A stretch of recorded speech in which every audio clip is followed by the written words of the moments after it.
What's going on, guys? Today we're going to be doing a little Snapchat Q&A. If you don't have me added already, it's the Tanner J Fox, one word, on Snapchat. Add me, send me a video message, and you guys can be in the next video. It can be any question, it could be personal, it could be business, whatever you want. So let's jump right into this.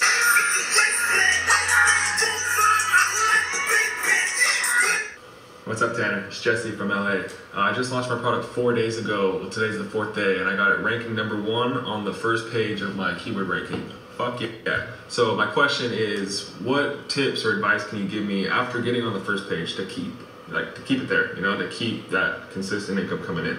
Thanks, bro. Bye. God damn, first page in 4 days for his keyword. He's probably sounding like crazy. So he wants to know what he should do to maintain that ranking. So with Amazon, I'd say once you're there, start building up your reviews, getting good reviews, even if you're paying for them a little bit. Keep doing PPC. There's different strategies when you're on the top for Amazon.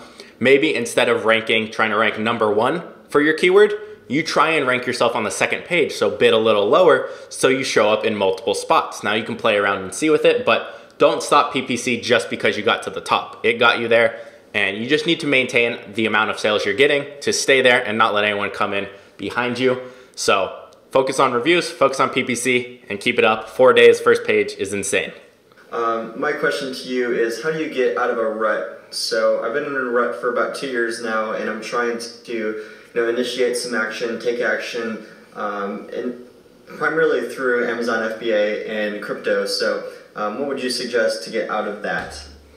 So his question is, how do you get out of a rut? Now, it might look like I never get stuck in ruts, but I do. I move very fast. So if I'm stuck in one thing and I don't like it, I completely shift to something else. I leave it behind. If I'm gonna fail, I fail fast, I move on, and just don't look back and keep going with whatever it is. So if you're stuck, you feel like you haven't done anything, pick up something new, start doing it, do it till it works. Now, I know I just said, do it till it works, but also fail fast. So how do you find the happy medium of that? Well, if it's something you know that works, like Amazon FBA, and it doesn't work the first time or two you try it, you fail at a product or two, stick with it because you know it works, you know other people are doing it, and you've seen the tons of results. So stick with it when you know it's something like that. If you're trying something random where, okay, I'm gonna make a t-shirt website, and maybe you see like, oh, it's not really working, maybe I didn't know as much as I do now, I'm gonna transition to something else. If you're stuck in a rut, just start something new and put your time and effort into that. That's all it is. I get bored pretty quick, so I move from one thing to another, but I also have 1 or 2 things I'm sticking with long term. So don't spread yourself too thin and find one thing, focus on it, and then maybe dabble in 1 or 2 and start learning, but go full force in one new thing. Hey Tanner, so I'm starting an Amazon business and I found a product that I think is going to be good. I did a lot of research with journal account and things like that. The problem is, after talking to manufacturers in Alibaba, the first inventory is going to be a little bit higher than I thought. Would you recommend setting up the money for that product, or just doing research on a different product and going ahead and starting now? Okay, so with your situation, if you don't feel comfortable with the amount, then I'd say don't do it. However, I think it would be beneficial to start with lower. So if you're aiming for 300 units, maybe go for 200. If it's anything under 200 units, I'd honestly start looking for another product. Or at the time you sent this, I think it was like January 8th. Suppliers are in that time of year where it's still a little bit more expensive. They were still right after Christmas. So try a couple other suppliers, see if they have lower minimum orders. But if you don't feel comfortable with the amount, even if it's a good product, I'd say don't do it and move to something else. Hey Tanner, if you can go back about 10 or 15 years ago, reflecting on your younger self, would there be anything that you would do differently, or would you keep everything the same way, the way it is? So if I could go back 10, 15 years, so when I was like, we'll just say anywhere 10 to 13, would I do anything different, keep it the same? I would keep it the same. I had a pretty good childhood. I was all about sports. That was all what I enjoyed doing. I wouldn't want to change anything because everything the way it was is what led me to here. I don't have any like big regrets or things I wish didn't happen or did happen. So I wouldn't want to change anything. And from now on, I know I can make what I want happen. So no, I wouldn't change anything. Doing FBA, how long did it take you to find a product? Like a month, 2 months? Just let me know. Tanner, me and my friend are working on a really shit job right now just to save up for Amazon. Like, how soon do you think we should get Jungle Scout? Also, I fucking love you. You're awesome. Well, thank you for that. He says, how long to find a product, how much should he save up to start, and when should he buy Jungle Scout? So I always recommend about $1,000 to begin. Jungle Scout's pretty necessary, so I would buy it as soon as possible. If you can't get both the web app and the Chrome extension, get just the Chrome extension first because it's a one-time fee. And then when you're ready to go, your order, then buy the web app. So those that don't know, the web app is kind of like a broad product database. You put in filters and it shows you things for that. Chrome extension, you search a keyword, it pulls all the data. Yo Tanner, my name is Nigel British. I'm from Belgium and I wanted to start your course, but I'm not sure if I need an LLC in Belgium because I'm a bit afraid of getting in trouble when I start selling on Amazon and stuff. So if you could reply to me, that would be amazing. I love your great content on YouTube as well. So you're really motivation for me, and I definitely wanted to buy your course, but I'm not sure because if I do need it, it will take me like 2 months because we need to get a special degree for that, and I don't have that at the moment. So could reply would be awesome. Thanks. So his question is, do you need an LLC from Belgium or anywhere? So on Amazon, you don't have to have a legal business. All you need is an EIN. That's if you're in the US. If you're somewhere else, it's whatever tax number you have or your country uses. So for you, no, you don't have to have an LLC. I recommend it. It protects you, but it's not necessary. I started without one. Hey Tanner, could you talk about product packaging and how important it is to create your own package, or if you should just let the supplier come up with the package and ship it to Amazon as is? Hey Tanner, could you talk about product... Can you put your traps away? I'm jealous.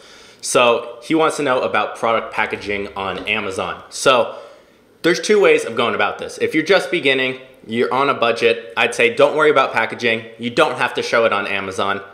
Especially if you're doing a lower competition product. Now, if you're going after a higher competition product and you have a little bit more to spend, I'd say focus on the product packaging. That's going to be one of the things in a competitive market that can set you apart. Focus on designing it. You can get someone on Fiverr, Upwork to do it. You send it to your supplier. They'll do that design. It's a slightly higher cost, but then you can include those photos in your listing, and that can be great for people who buy the product for gifts, or just the little things in a competitive market can make a big difference, such as packaging. And again, when you're doing less competitive products, you don't have to do the packaging. Most people don't even show the packaging on their listing, which is fine. Most people don't think about it unless it's a gift item, or again, you're in that competitive market and you see a lot of other people showing it as well. What's up, Tanner? I was just wondering how you can do a reaction video, how you can show the screen if you're trying to make a YouTube video on a reaction. You could also, I was wondering how you make ads, how you can put it on YouTube and promote your content and promote your Amazon account and everything like that. Okay, ads are super easy. In your Facebook account, you can just set up an ad account. Very simple. I'd watch tutorials online. It's pretty easy. As far as how I capture my screen, right now I'm using this software right here, and you can see I have the display capture, which is my screen. I have this thing right here, which is my camera. And then the other is audio, which I'm actually not using right now, but you can do that. And the way I'm capturing my phone right now is through QuickTime, which you can also do, file new screen recording. It will record your screen, so pretty easy.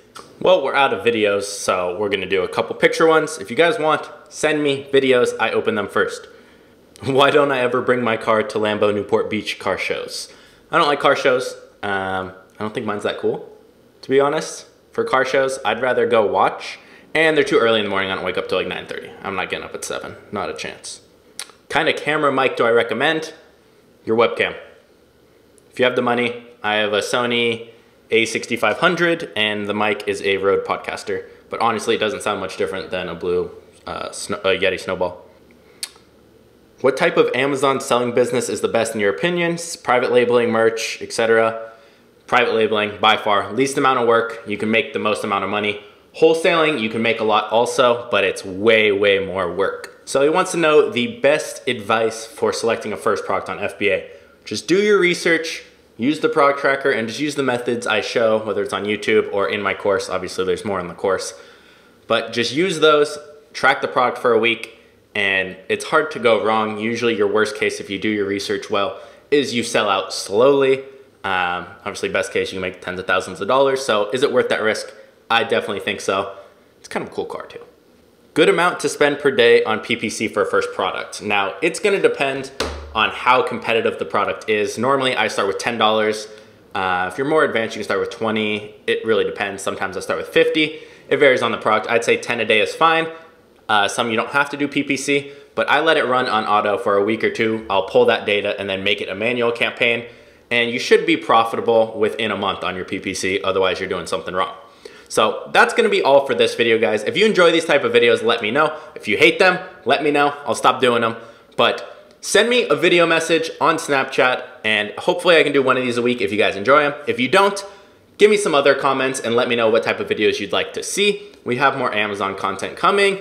We have a bunch of new videos, Shopify, we got some crypto, kind of everything. But what do you want me to focus on? Obviously, I'm gonna focus a lot more on Amazon, but give me some ideas. So I hope you enjoyed, and I will see you guys tomorrow in the next video.